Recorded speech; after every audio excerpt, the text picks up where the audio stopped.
Hello, everybody. Welcome once more to the Football Uncensored podcast with myself, Rob Kirton, and John Sitton. Just a quick, well, a brief thank you to the continued watchers and subscribers to John's YouTube channel and the comments we've had from last week's on Thomas Tuchel and the Premier League review. Please keep them coming. We do try and read them all and reply where we can and bring any requests into the next episode or so. So thank you very much. Please continue. John, how you doing, mate? Yeah, good. Yeah, very eventful day, you might say. Um, yeah, I'll endorse what you said fully. If people just please watch, like, share, subscribe.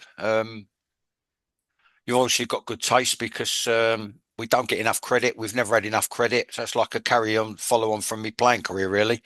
And we definitely ain't had the reward. So again, like a follow on my playing career, all the stuff we predicted has all slowly but surely come true.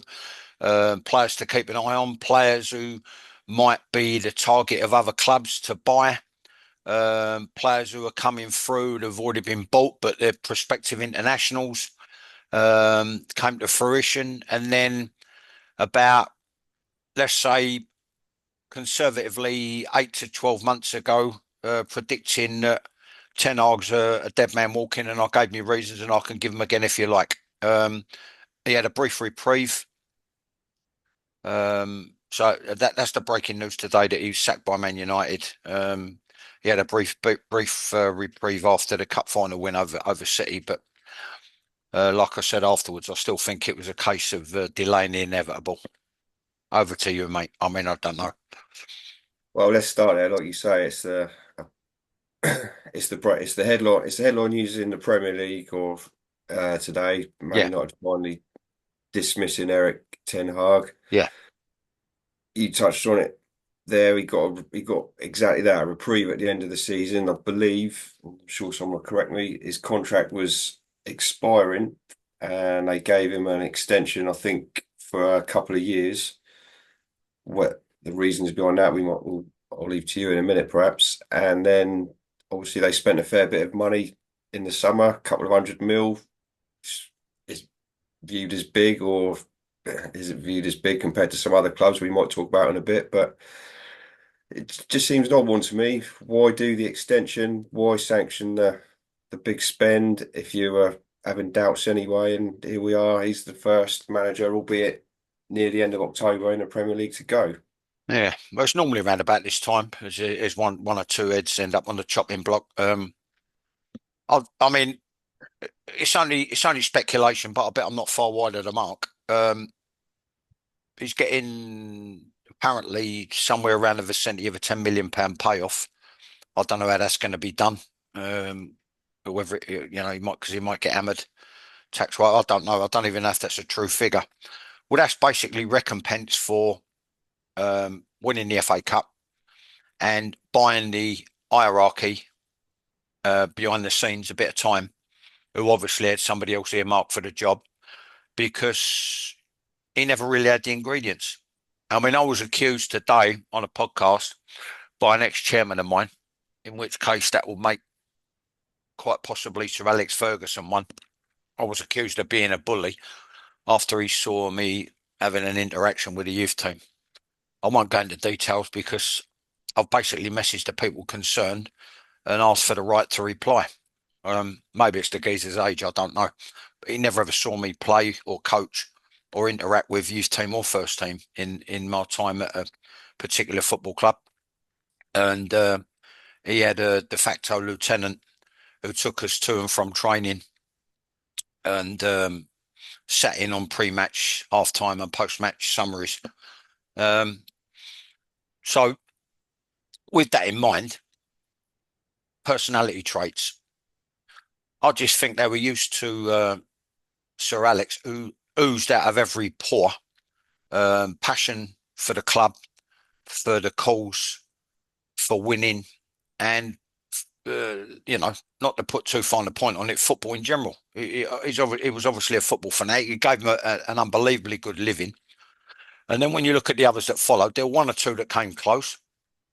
Mourinho's tenure's looking a bit more respectable, but I just Mm. don't think he had the. I don't know if it's like the force of personality to be a Man United manager. Then you look at the some of the odd decisions in terms of formation, personnel. Um, keep changing his mind. You don't know what's going on behind closed doors. It might be injuries, it might be knocks, it might be someone's played their way back into favour. I went for all of that. Um, but I just don't think he had the force of personality and the game plan and the wherewithal to be an accredited trophy winning Man United manager, even though he won the thing last summer. Um, and that would probably put more down to City on the day, dare I say it. And like I say, I think he bought himself a brief reprieve, and I think he bought a bit of time for the hierarchy behind the scenes to say, "Well, listen, we're going nowhere here in the league. Um, forward slash Champions League places, forward slash Champions League challenges. Um, we need fresh blood." With regards to who they've done business with for players, I think certain players haven't come up to the level required of a Man United player or that particular level in terms of elite and challenging for the top three or four. Um, it might be down to the coaching. It might be down to the chopping and changing. It might be down to stuff behind the scenes. But inevitably, this is how fickle the game is. I think if they'd have buried West Ham out of sight, which they should have done by half time, Mm. possibly four, but most certainly 3-0 up, they should have been. I think some of the misses were embarrassing, borderline embarrassing. Um, then he might still be in a job. But then you can't go, and again, much, much, much lower down. You can afford to be cool, calm, and collected if you're going to get a £10 million payoff. And I'm not getting stressed, and it's all media speculation. And he got a little bit chippy with the media a week or so ago. You can afford to be cool, calm, and collected and composed if you've got 10 million coming your way. Same thing happened to me lower down. You got speculation about what's going on behind the scenes, as opposed to whether you might or might not be in a job and you're contractually in a precarious position. Then all it does is just adds fuel to the fire, brings pressure to bear. Every game could be your last game. Every game's a must-win game. Every game. Um, and again, when I look back and I look at the current situation with a full squad and money spent, I'm not as bad as I thought I was, and I'm much better and nowhere near as bad as some other people thought I was. Um, with regards to the banter going back and forth, if you want to call it that, I call it some of it vitriol, but um, yeah, come and get us in your cab, almost dismissive. The same person today, almost dismissive of the fact that I'm getting an honest living. And I qualified as a black cab driver, almost dismissive of the fact that I'm a cab driver. Then someone else saying, "Yeah, I've got a Jacks," which I've said before, come and get me for after an home game. Well, while I'm there, you might need me to drill the back four or the back five. Um, if we want to go into the realms of that sort of thing. But yeah, I mean, where he's concerned, it just delayed the inevitable, which we predicted Yeah, 8, 9 months ago. yeah. You said it on here. I don't know. I can't remember the exact episode, but you 100% did, and then it just seemed to be an elongated version of what you've just said there. He's on every time he seemed to be on the brink, going back to last season. It might They nick a seem, result. Yeah, yeah, they seem to nick a result and put a little run together, and then, like you say, it eases off, and yeah. then the very next defeat, it's back on again, You could and see if things ultimately, fit, can't you? You know what I mean, yeah, Rob? You could see if things, and even like again, I've been in a situation you think, well, this is a nice fit for me. If I get a chance to over time to do this, to do this, to do this, to do this, and you put a portfolio in place, um, I was barking up the wrong tree. You know what I mean? It's the same at the very highest level. What appears to feel like a good fit, sometimes from the outside, it's not the case, and that's the vibe I always got. I've had it with a few Chelsea managers. This one now, for me personally, taking a bit of a quantum leap to Chelsea, one of my old clubs, is looking more and more now like it's coming together after the performance the other day against Newcastle yesterday, actually. Hmm. Yeah. So, but for me, it never ever looked like a good fit. Yeah, I think it's got to be not just a top draw. I mean, it could take some doing to have all them ingredients. A top draw manager, top draw coach, um, with certain personality, larger than life personality traits. And I don't think. I mean, I don't know, but just from the outside looking in, some weeks they looked fantastic. Other weeks they look shambolic. Yeah. You can't. It's the United of old, apart from having a great style, very attacking, they were consistent. They always demanded consistency, which I said it. I think I said it on the documentary that I was ostracised and outcast for. I said it in my book. It's all about consistency. The game's all about one of the main ingredients is not all about, but one of the main ingredients is consistency. Consistency of performance, message, trying to play, trying to do the right things, habits. When you look at some of the games, the farcical defending over the weekend yet again, um, it's some of it leaves a lot to be desired, I'm afraid. Yeah. We'll come a bit of the fast school defending if we get time at the end. Just we'll come back to Chelsea Yeah, briefly as well if we can. But just to sort of round off Ten Hag and link it to the game yesterday. Obviously, West Ham won 2-1. I'm sure everyone's more than aware of that with a slightly iffy penalty late on for West Ham to win it. And as John says, United missing three, maybe four very, very good chances to be out of sight before half time. So yeah, Ten Hag a little bit unlucky perhaps, but we were chatting earlier. I called it the doom and gloom derby before the knowledge of Ten Hag getting sacked. You've yeah. got the Never a penalty, by the way, but see what I mean by that. That's the circumstances. That's how fickle the game can be, Rob, isn't it? mm, Something happens, bump, and then it costs you your job. yeah, fine margins, Yeah, I suppose. But never a penalty in a million years.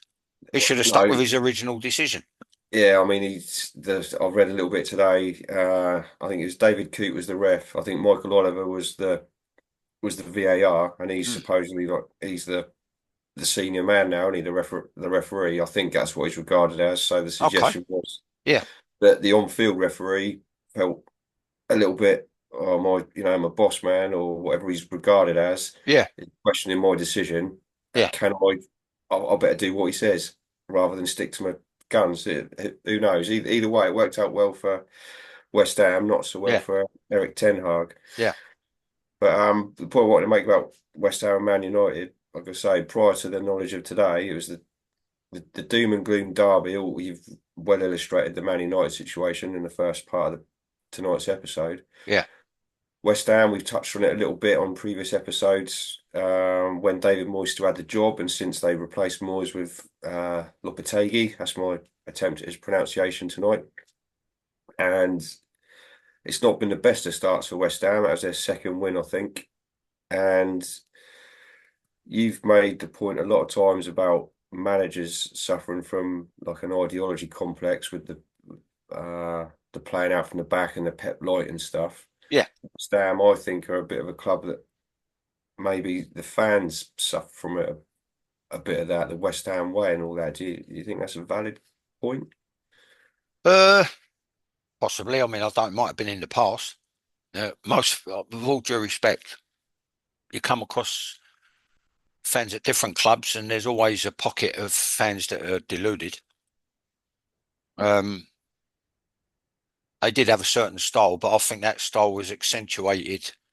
You got the side of the 60s, Mm, possibly the early 70s, before he was sold Peters to Spurs, or they'd done a deal like a swap deal, I think, involving Jimmy Greaves, Jeff Hurst to Stoke. Bobby Moore ended up at Fulham, but the players around him as well. But then you fast forward to the 80s, they had a fantastic side. I think they finished second in the league. One of my old teammates played in that side, Tony Gow. That was a fantastic footballing side, and it was very slick, and it relied on a couple of players in particular. They were sound at the back with Alvin Martin and Tony Gow. Um, Potts was one of them, I think, the right back. But Alan Devonshire in particular in midfield, amazing player, amazing athlete as well. Um, Really got the credit outside of West Ham that he deserved. You know what I mean? So other than that, I can't really think of too many. Um, it's like going back to the thing today. It's a results business. Is what was said in the podcast today. Quite right. The geezer should have left it at that.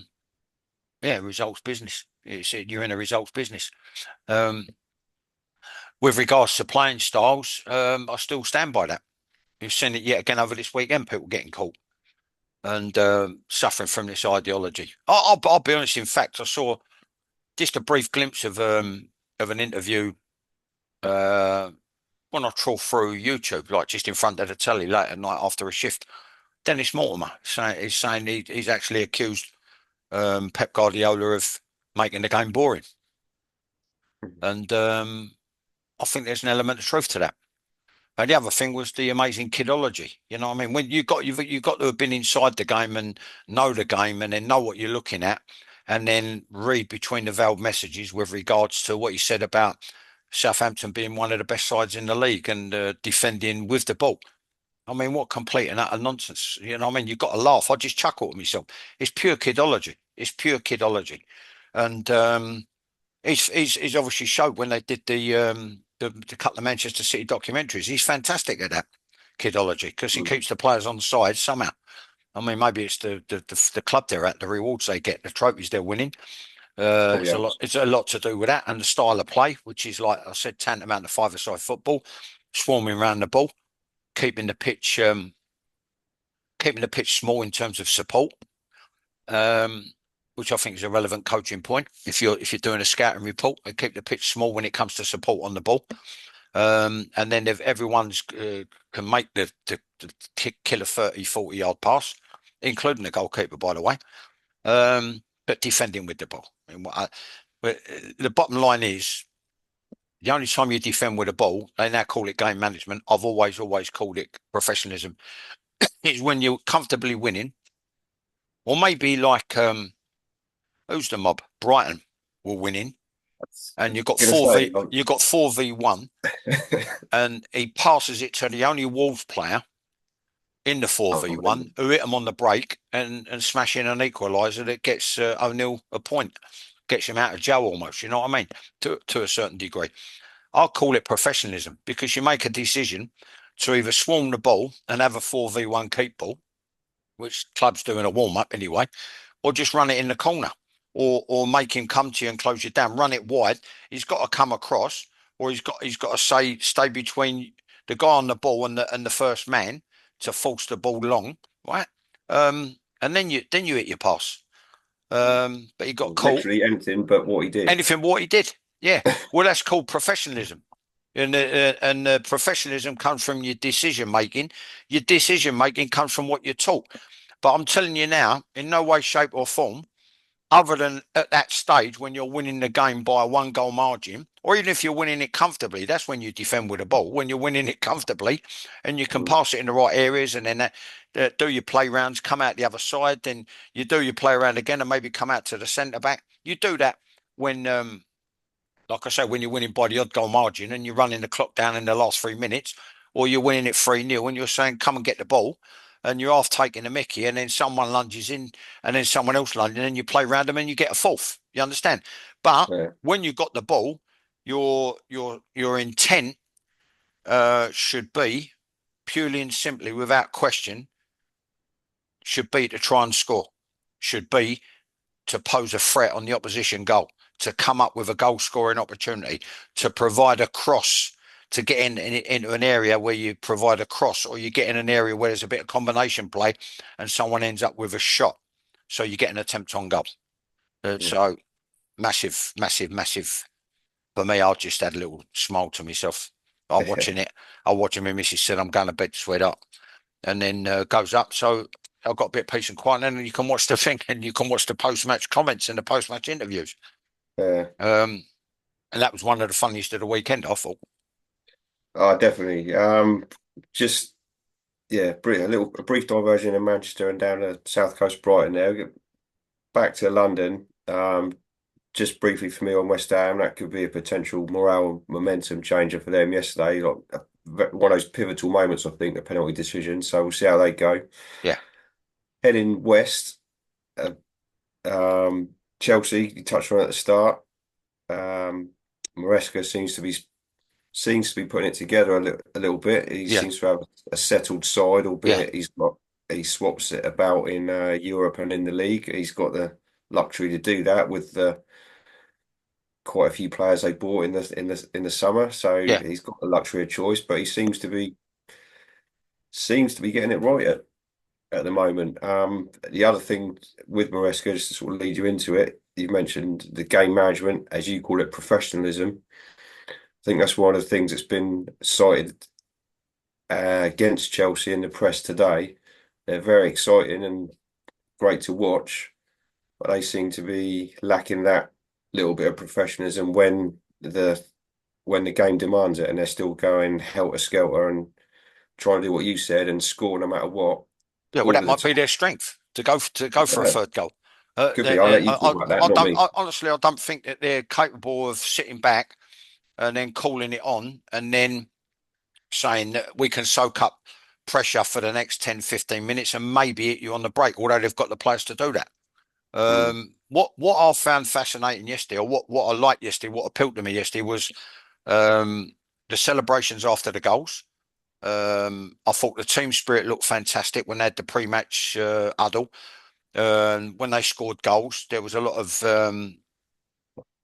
camaraderie. Seemed like there, warmth, like a lot of warmth amongst the players, and the fact that they kept the pitch really big. They made the most of the space available, and they kept the pitch really big. And I thought when it was necessary, they were very at times very compact. And what I tell you, the guy I liked, um, I forgot his name now. I think he played number 45. The way he got stuck into a couple of situations and basically screened the front. Um, Probably, I'm sorry to interrupt you, probably Romeo Lavia. He was at that's Saints the one. last year, That's the one, Levia. Yeah, and we pinched him off City. He's City's academy. We had him last season. Sold him to you in no, couple of. He was with Chelsea last season, but he was injured for a lot of it. He's come back this season. Very, very good player. Anyway, so yeah. that's I thought he'd done a fantastic job. I thought a lot of the stuff away from the ball. You look at it, the way his positional play, screen the front, closed down at the right time, brought the back players up behind him. I think the return of Reece James been a big plus. Um, Cole let's hope he Palmer can cope with undoubtedly it. was fantastic Yeah, for both goals. The one that was disallowed as well, where yeah. he keeps finding the corners. Although he'd probably be disappointed he got beat at his near post for the one that counted. Um, Blistering pace up front, blistering pace, and I think it bodes well. I'll stick my neck out now. I think it'd be out of them and Arsenal for I don't know what way round. Um, that's too much of an ask, you know what I mean? But third and fourth, Chelsea, Arsenal, third and fourth. West Ham, by the way, just quickly picking up on your last little thread. They're a long way from being out of the woods because I don't think they're anywhere near good enough at the back. No. And midfield can blow hot and cold. Um, Bowen gets them out of jail all too often. Antonio's a fantastic one-man band because of his physicality. But I think their problems lie mainly with the inconsistency in midfield and at the back. I'm not convinced or really confident that they could. I can't really see them having like a run of 1-0 or 2-0 or No. even an emphatic 3-0 and then a 2-0 and a 1-0. You know what I mean? I can't see a run of clean sheets coming from that little firm. No, no. Well, we'll stay in London if you don't mind. I know it's you're you're a keen supporter of most of, if not all, the London clubs. You can correct me on that Yeah, on yeah, local yeah, media. You like to see the London clubs do well, so we'll yeah, head. Let's head north to Spurs. Um, st Struggling's a bit maybe too strong a term at the moment, but inconsistent definitely. They seem to be banging three or four in one week, then they can't hit a barn door like the weekend. yeah. Losing 1-0 I thought Palace were at fantastic, Rob. at Palace, so Yeah, South London link as well. yeah. Palace were fantastic. They're what I'm talking about when I looked at a couple of situations with Chelsea, but it's got to be more consistent through the 90 minutes. I thought you might have watched one of my podcasts when I was doing it with Joe or with Lord Hudson and Don Shanks when I said about the game being about distances, and Gerrard threw it in when he was manager at Villa. Yeah, I If remember you that if one. you look at Palace, I thought they were fantastic right the way through the 90 minutes. They got the distances just right. They went up as a block. They retreated as a block. They were very compact at all times.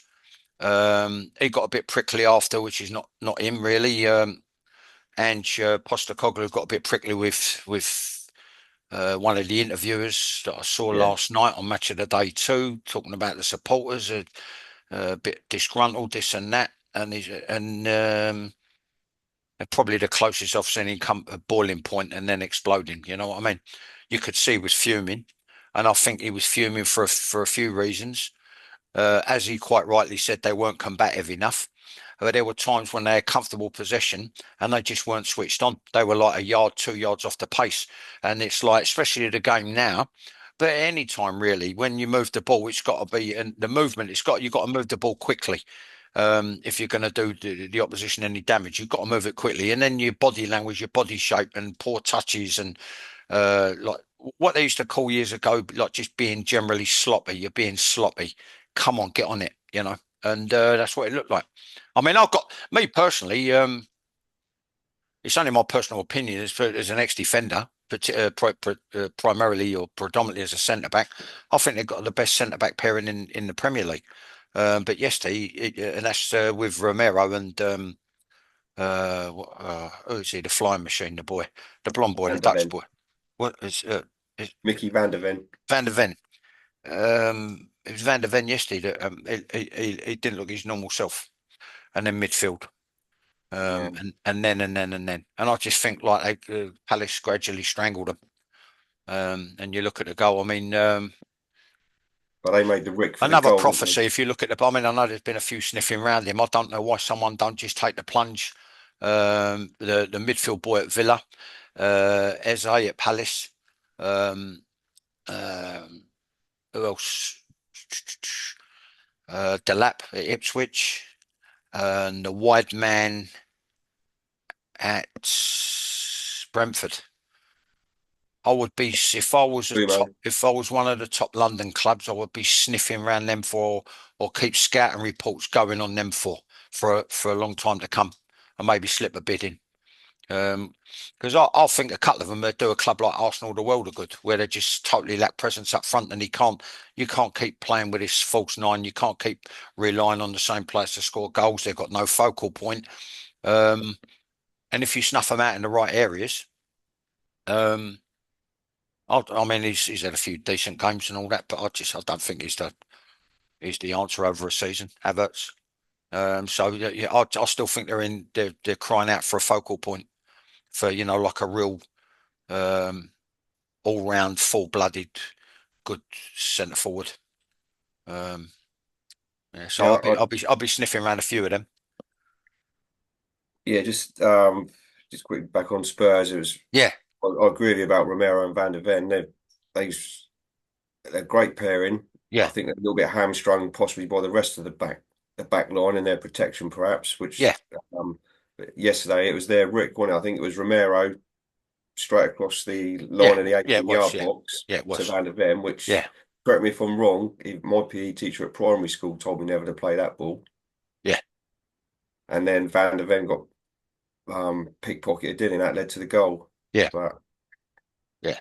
um, the Arsenal, we say about the presence up front, I See, that's what, don't, very, very quickly, Rob, that's why I think it yeah, should be, instead of too high and wide and too split, I've always maintained that for the sake of insurance, and you will get times where the opposition press you really well, like Palace did, and just seize the initiative and go after you. That's where I think you need, they're using the goalkeeper as the third man. I think the mm, goalkeeper should be the fourth man. I think it should be three split and one dropped out. And that might not happen so often as it does. You know what I mean? And there's certain clubs, and Arsenal would be one of them. Man City would be one of them. Um, who else was I thinking of? Most certainly the way Chelsea played yesterday. The only way you can play against them is to play five at the back anyway. I think that's why they come undone, Newcastle, because they took a massive gamble and they were strung right across the halfway line yeah, with regards to three defenders. almost going man for man, which I think was kamikaze against the pace of Chelsea's forwards.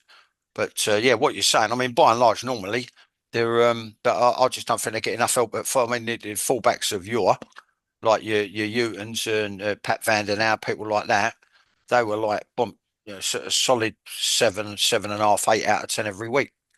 Um, and I don't think that's the case now. And you know my feelings on the left back, Udogie. I think he's basically Yeah, blagging a living. yeah, Somehow he's blagging a living. I think his defending is comical, and it's an insult to Premier League defending.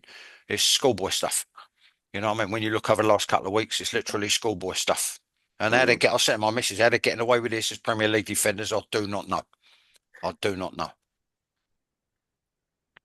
Well, Palace's win means it's only the bottom three now that are winless. So Yep. Yeah. that group's dwindling, and just Your mob's one of them, isn't it? unfortunately, yes, John. But Yeah. Yeah. thank you very much for the reminder. But we Just, are now bottom. That's Southampton.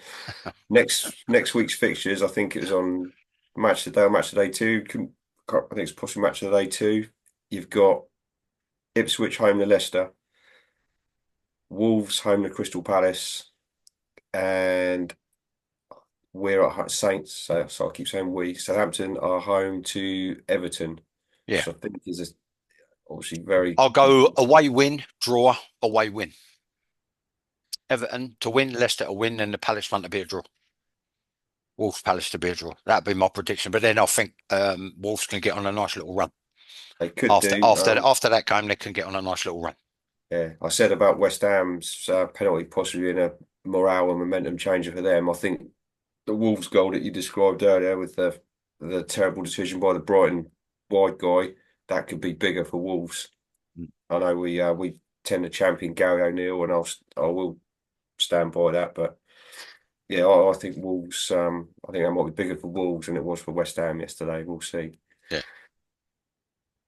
Unfortunately, we've barreled through again. We've only got a few minutes left. So, John, if there's any other point you want to raise from anything particularly newsworthy, saw a match of the day or over the weekend, No, we not can really. I mean, I'm quickly do just. that. I'll tell you what jumped out at me is how you've got these so-called latter-day geniuses that are set piece coaches and the bench jumping on them and all the rest of it. You know what I mean? Most of the set pieces are circa 19, anywhere between 1983 and 1989. And it begs the question whether there's a counter to that, an opposite to that, and whether clubs are working on defending set pieces. Because quite clearly, over the last couple of weekends, it doesn't appear to be the case. And I look at the Um, marking, and that's still a shambles. Um, yeah, what can I say? It might be a case of adding to the staff with specialist defensive coaches. I don't know. There's one for a few anyway. It's I'm another one. sure. I'm Yeah, sure it'll happen. yeah. I'm sure it'll happen. Another job in the offing. Another job possibility for people. Yeah. But I think it's crying out for it. Um, and then if it's coached right and done right, it becomes second nature. It becomes a habit. And then you set your second nature. At least you're taking up the right positions.